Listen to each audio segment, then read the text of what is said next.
रायगढ़ जिले के इरसाल वाड़ी में बीती रात बड़ा हादसा हुआ। इस हादसे में 100 से अधिक लोग अभी भी लापता हैं और जो लोग लापता हैं उनके परिजन बुरे हाल में हैं। उनके परिजनों का रो रो कर बुरा हाल है। बेस कैंप पर इस प्रकार के टेंट लगाए गए हैं और इसी टेंट में जो गांव वाले हैं, इरसाल वाड़ी गांव के लोग हैं, वो इस टेंट में बैठकर इंतजार कर रहे हैं कि कोई सूचना मिले कि उनके घर के लोग, उनके परिजन किस स्थिति में हैं। अधिकतर महिलाएं, बच्चे हैं। दरअसल बहुत सारे जो गांव के लोग हैं वो सब्जी बेचने के लिए अपने गांव से निकलकर बाहर जाते थे, तो वो कल गांव वापस नहीं लौटे थे। वो सुरक्षित हैं। कुछ लोगों को जानकारी मिली कि उनके जो रिश्तेदार हैं, रिलेटिव हैं, वो गांव में हैं और रात को ये हादसा हो गया। मलबे के भीतर पूरा गांव आ गया और फिलहाल उनकी खोज खबर के लिए उनके परिजन यहाँ पर पहुंचे हुए हैं। तमाम महिलाओं को आप देख सकते हैं। हम कुछ लोगों से बात करने की कोशिश करते हैं। ताई, काय आला होता ताई? आम्ही जातवाती लागत आहोत, माझे नंदान माझा लेक सापडलाय कड्याचे खाली डोंगराचे,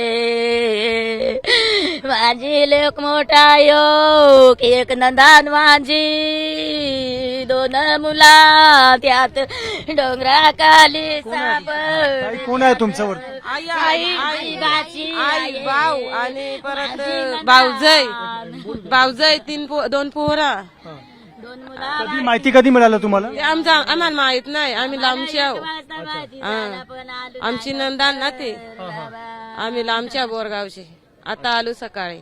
सुबह ये कह रहे हैं कि इनके रिश्तेदार गांव में रहते थे और इन्हें सुबह सूचना मिली। कुछ लोगों को रात को सूचना मिली और जैसे ही सूचना मिली वो यहाँ पर अपने परिजनों के, रिश्तेदारों की खोज खबर के लिए पहुंच गए और रो रो कर परिजनों का बुरा हाल है। देखिए, एक टेंट में इस प्रकार से पीड़ित परिवार है, उनके रिश्तेदार हैं और देखिए इसी प्रकार से यहाँ पर बेस कैंप पर कुछ टेंट लगाए गए हैं जिसमें पीड़ित परिवार है और सभी की निगाहें उस रास्ते पर होती हैं जहां से ट्रैकिंग करके एनडीआरएफ और एसडीआरएफ के और साथ ही साथ जो राहत बचाव कार्य की टीमें हैं वो नीचे उतर कर आती हैं।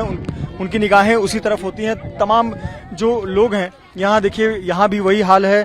जो पीड़ित परिवार है, रिश्तेदार हैं, वो उनकी निगाहें इसी तरफ रहती हैं कि कोई सूचना मिल जाए कि उनके परिवार के सदस्यों को क्या स्थिति है।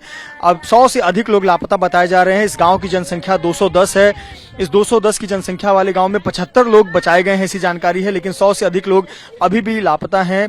इस पूरे घटना में 5 लोगों के शव बरामद किए गए हैं। कुछ लोगों को रेस्क्यू भी किया गया है। यह भी बताया गया कि कुछ बच्चे थे जो गाँव के मंदिर में सो रहे थे, खेल रहे थे। उन्होंने सबसे पहले घटना की जानकारी लोगों को आकर बताई। पहाड़ी से वो नीचे उतरे और नीचे उतरने के बाद उन्होंने घटना की सूचना गांव वालों को दी, जिसके बाद प्रशासन को इसकी जानकारी दी गई, सूचना दी गई। और आप देख सकते हैं ये जो रास्ता है ये ट्रैकिंग करते हुए ऊपर जाना पड़ता है और यहाँ पर कोई वाहन नहीं जा सकता, ना ही एम्बुलेंस, ना ही कोई एनडीआरएफ के जो संसाधन है वो ऊपर जा सकते हैं और इसीलिए बहुत चुनौती भरा काम है। फिलहाल जो एनडीआरएफ की टीमें हैं, राहत बचाव कार्य की टीमें हैं, स्थानीय लोग हैं, वो लगातार मदद कर रहे हैं और प्रयास कर रहे हैं कि जो मलबे में दबे लोग हैं उनको सुरक्षित बाहर निकाला जाए, उचित मेडिकल जो इलाज है वो उपलब्ध कराया जाए। लेकिन बहुत चुनौती भरा काम है क्योंकि इस पूरे इलाके में लगातार तेज मूसलाधार बारिश हो रही है और यहाँ से लगभग 2 किलोमीटर की दूरी पर यह गांव है और ट्रैकिंग करते हुए लगभग 1.5 से 2 घंटे का वक्त लग जाता है। तो इससे आप कल्पना कर सकते हैं कि क्या स्थिति बनी हुई है। यहाँ धर्मेंद्र ये तस्वीर दिखाएं किस प्रकार से टेंट में बैठकर परिजनों का लोग इंतजार कर रहे हैं। आदिवासी गांव है, आदिवासी समाज के लोग गांव में रहते थे। कुछ लोग अपना फल सब्जी बेचने के लिए घरों से बाहर निकलते थे। कुछ लोग जो अपने गांव में कल नहीं गए थे वो सुरक्षित हैं और लेकिन जब वो यहाँ गांव लौटे तो उन्हें पता चला कि उनके परिजन मलबे के नीचे दबे हुए हैं। फिलहाल बहुत दयनीय स्थिति है यहाँ पर और प्रयास यही है प्रशासन की कि सबसे पहले जो मलबे में दबे हुए लोग हैं उनको निकाला जाए और उन्हें मेडिकल इलाज उपलब्ध कराया जाए। रायगढ़ जिले के रिसाल गाँव में बीती रात बड़ा हादसा हुआ। एक बड़ा चट्टान गांव पर गिर गया जिसकी वजह से गांव के 46 घरों में से 15 से 17 घर मलबे के नीचे दब गए। जब रात को ये घटना हुई उसके बाद अफरा तफरी का माहौल था और इस अफरा तफरी के बीच कई लोग अपनी जान बचाकर पहाड़ी से नीचे उतर कर आ गए। हम जिस जगह पर मौजूद हैं यहाँ पर एक बेस कैंप बनाया गया है और यहाँ से लगभग 2 किलोमीटर की ट्रैकिंग करके इस प्रकार से पहाड़ी चढ़ते हुए वहाँ गाँव तक पहुँचा जा सकता है। और जो स्थानीय लोग हैं, जो यहाँ के आदिवासी हैं या गांव के रहने वाले हैं, उनके लिए तो ये 40 मिनट का सफर होगा, लेकिन आम लोगों के लिए जो एक्सपर्ट भी हैं उन्हें भी वहां पहुंचने में 2 से ढाई घंटे का समय लगता है, यानी कि काफी चुनौती भरा है। और जब इस इलाके में लगातार बारिश हो रही है, कीचड़ फैला हुआ है, तो ऐसे पर ट्रैकिंग कर पाना बेहद मुश्किल है। जहां बेस कैंप है, चूंकि यहाँ पर जो लोग रेस्क्यू करके लाए जा रहे हैं या फिर जिनके पार्थिव शरीर लाए जा रहे हैं, उनको देखने के लिए, अपने अपनों की तलाश करने के लिए यहाँ पर परिजन जुटे हुए हैं। और देख सकते हैं कि तमाम जो महिलाएं हैं, बुजुर्ग लोग हैं, उनका रो रो कर बुरा हाल है। और निगाहें इसी तरफ टिकी होती हैं कि ऊपर से जो एनडीआरएफ के अधिकारी हैं, कर्मचारी हैं, वो किसी को रेस्क्यू कर नीचे लेके आते हैं। इस इलाके में लगातार तेज मूसलाधार बारिश हो रही है और इस तेज मूसलाधार बारिश में पहाड़ों पर चढ़कर ट्रैकिंग करते हुए गांव तक पहुंचना, गांव में जो कीचड़ में और चट्टान के नीचे दबे हुए लोग हैं उनको रेस्क्यू कर निकालना और फिर 2 किलोमीटर की ट्रैकिंग कर, यानी पहाड़ी से नीचे उतार कर लाना बहुत ही कठिन काम है और यही बहुत बड़ी चुनौती है। हमारे साथ कुछ स्थानीय लोग हैं जो रात से ही राहत और मदद कार्य में लगे हुए थे। जब तक लोकल पुलिस की टीमें और एनडीआरएफ की टीमें, राहत बचाव की टीमें नहीं आई थी, तब तक स्थानीय लोगों ने ही मोर्चा संभाला हुआ था। अजहर हमारे साथ है, अमय है। अजहर, पूरी रात की घटना बताइए, कितने बजे घटना हुई थी, लोगों को कैसे मालूम पड़ा, क्योंकि यहाँ नेटवर्क की भी दिक्कत है, भारी बारिश हो रही थी। रात में तकरीबन 11 से 12 बजे घटना हुई है और कुछ गांव में के जो बच्चे हैं, जो छोटे बच्चे, वो मंदिर है ऊपर एक, उसमें जाके वो सोए थे, मतलब 4 से 5 बच्चे। तो जब ये घटना घटी तब बच्चे वहां से भागते हुए आए और बाद में नीचे हमें समझा ऐसे सा प्रॉब्लम हुआ है। तो रात से पूरे हम जो लोकल के यहाँ के लोग हैं, चौक के हुए, मोपाड़े के, रसायनी के लोग हैं, सब यहाँ पे हम आ गए। कितने लोग लगभग रात के समय चलकर आ गए और रात को क्या स्थिति थी, क्योंकि बारिश बहुत हो रही थी, पूरा रास्ते भर में कीचड़ है, ट्रैकिंग कर पाना कठिन है। लगभग रात में ज्यादा नहीं, बस 4-5 ही बच्चे मिले वहाँ पे, बाकी तो पूरा प्लेन है वहाँ पे। ये जो महिलाएं हैं यहाँ पर, बहुत सारी महिलाएं, ये उनके रिश्तेदार है सब, जो मतलब किसी की लड़की यहाँ पे शादी होके आई है, किसी का लड़का है, कोई इधर से, मतलब कोई आदिवासी लोग हैं जो भाजी बेचने के लिए बाहर जाते हैं ना, तो वो भी बाहर थे।